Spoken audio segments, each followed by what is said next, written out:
Hello বন্ধুরা, কেমন আছো সবাই? আশা করছি ভালোই আছো। আমাদের চ্যানেলে তোমাদের সবাইকে স্বাগত জানিয়ে শুরু করছি আজকের নতুন ভিডিও। আজকের নতুন ভিডিও রেসিপি হচ্ছে বাটা মাছ আর রুই মাছের আলু ফুলকপি দিয়ে মাখা মাখা করে ঝোল। তো শীতের এই ফুলকপি, নতুন ফুলকপি দিয়ে আমরা কিভাবে রেসিপিটি বানাচ্ছি, তো তোমরা যদি আমাদের সাথে থাকো, পাশে থাকো, স্কিপ না করে পুরো ভিডিওটাকে দেখে নাও। তো আমরা কিভাবে বানাচ্ছি রেসিপিটি, চলো।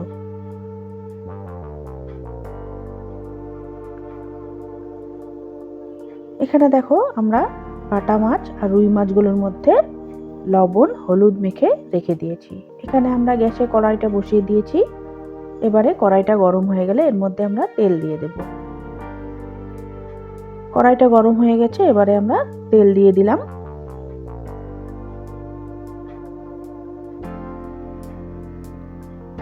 তেলটা গরম হয়ে গেছে, এবারে আমরা প্রথমে রুই মাছগুলো এক এক করে ভেজে নিচ্ছি। প্রথমে কিন্তু আমরা রুই মাছগুলো ভেজে নেব, পরে বাটা মাছ ভাজলেও হবে। তোমরা যেরকম ভাবে সুবিধা সেরকম ভাবেই ভেজে নিতে পারো মাছগুলো। তা আমি প্রথমে রুই মাছগুলো ভেজে নিচ্ছি। রুই মাছগুলোকে একটু উল্টে পাল্টে দিতে হবে। এবারে আমরা রুই মাছগুলো নামিয়ে নিয়েছি, এবারে বাটা মাছ ভেজে নিচ্ছি। ছোট ছোট নদীর বাটা খেতে কিন্তু খুব স্বাদের হয়। এগুলোর মধ্যে কিন্তু খুব কম পরিমাণে কাটা থাকে। এবারে ভাজা হয়ে গেছে আমাদের মাছগুলো, আমরা একটি পাত্রে উঠিয়ে নিচ্ছি সব মাছগুলো। পুরো তেল ঝরিয়ে আমরা মাছগুলো উঠিয়ে নিচ্ছি।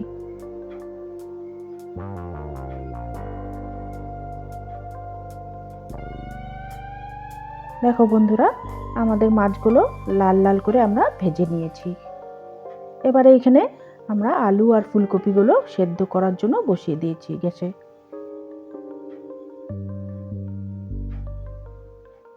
এখানে আমরা আগে থেকে পাটায় বেটে রেখেছি জিরে আর আদা।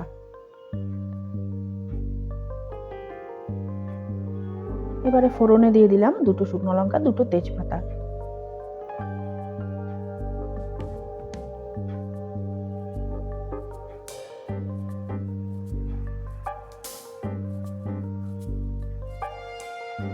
এবারে আমরা এর মধ্যে সামান্য পরিমাণে জিরে ফোড়ন দিয়ে দেবো। দেখো এখানে আমরা কতটুকু পরিমাণ জিরে নিয়েছি, এগুলোকে এবারে ফোড়নে দিয়ে দিচ্ছি।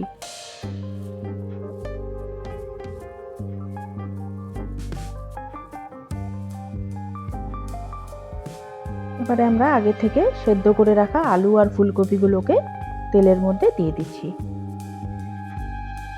এগুলোকে তেলের মধ্যে দিয়ে আমরা একটু ভাজা ভাজা করে নেব। এখানে আমরা আদা জিরের সঙ্গে কিছু কাঁচা লঙ্কা কুচিয়ে নিয়েছি। এখানে সামান্য পরিমাণে আমরা নুন দিয়ে দেব। আপনারা স্বাদ অনুযায়ী নুনটা দেবেন। আর 1 চা চামচ পরিমাণ হলুদ গুঁড়ো দিয়ে ভালোভাবে আমরা আলু আর ফুলকপিগুলোকে তেলের মধ্যে ভেজে নেব।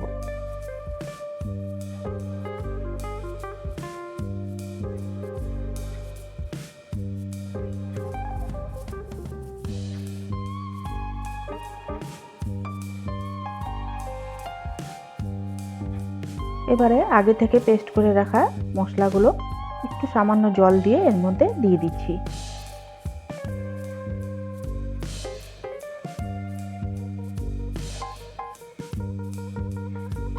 এবারে ভালোভাবে নেড়ে চেড়ে নেব। এবারে আমরা এর মধ্যে কালারের জন্য সামান্য পরিমাণে কাশ্মীরি লঙ্কার গুঁড়ো দিয়ে দিতে পারি। আপনারা চাইলেও দিয়ে দিতে পারেন, এর মধ্যে কালারটা কিন্তু খুব সুন্দর আসে।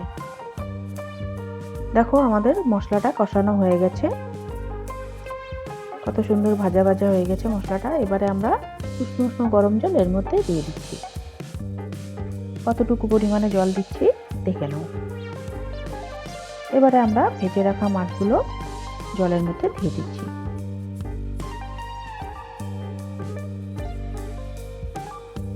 এবারে উপকরণটিকে ভালোভাবে আমাদের নেড়ে চেড়ে নিতে হবে। এভাবে আমরা 10 থেকে 15 মিনিট ঝোলটাকে ফোটার জন্য রেখে দেব।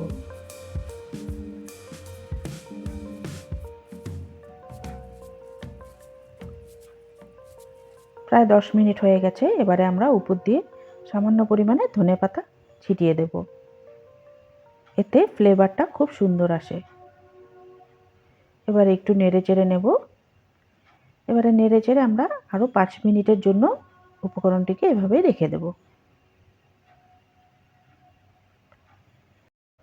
দেখো বন্ধুরা, আমাদের উপকরণটি প্রায় রেডি হয়ে এসেছে। এবারে আমরা গ্যাসটি বন্ধ করে উপকরণটি নামিয়ে নেব।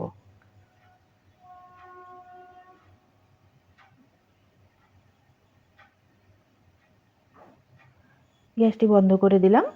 দেখো আমাদের রুই আর বাটা মাছের আলু ফুলকপি দিয়ে ঝোল কত সুন্দর হয়েছে। তোমাদেরও যদি রেসিপিটি ভালো লেগে থাকে তাহলে অবশ্যই বাড়িতে বানিয়ে ট্রাই করে দেখতে পারো।